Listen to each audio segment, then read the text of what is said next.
Nyo tak komen cara segala apa ber. Nyo video yang dicambuk di Banda Aceh gara-gara mobil bergoyang di pantai Uleli Nyamban. Dicambuk dalam ruangan, duko kawan. Dicambuk dalam ruangan. Padahal tercambuk di dalam tempat umum, mangat malai. Baik tercambuk dalam ruangan. Kepala di pemegang hukum di Banjara.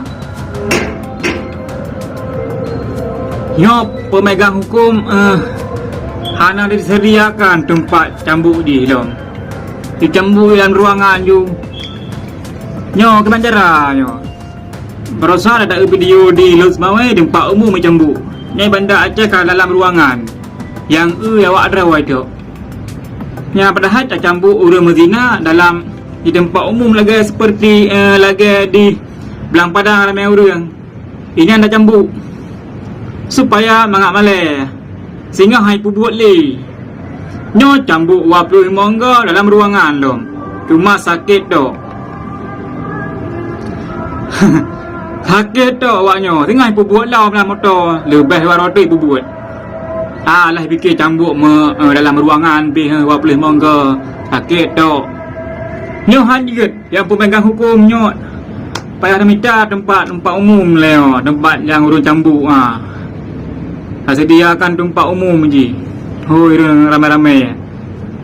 Mari tak urus cambuk, urus Medina cambuk, tak ramai-ramai. Nyamalai awak nyo singa, hai pu boleh. Nyo tanggapan lung dari video tersebut. Bagi yang nak salah lung pegah apa, kadang anak butui nyampan kan. Nak butui bawaro ni komen beh. Ni komen. Kadang kita cok pendapat bawaro ni. Nyan pendapat iban bawaro ni.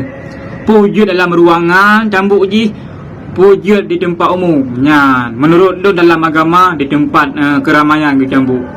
Nyan karena dia sudah melanggar syariat Islam, jadi cambuk di tempat umum, dalam ruangan. Nyan menurut lu tanggapan lu nyan lagi nyan. Bawaro nak iban home. Kini bi penjelasan bawaro bangat tak jelaskan siroro. Okey. Endang mantang. Assalamualaikum warahmatullahi wabarakatuh.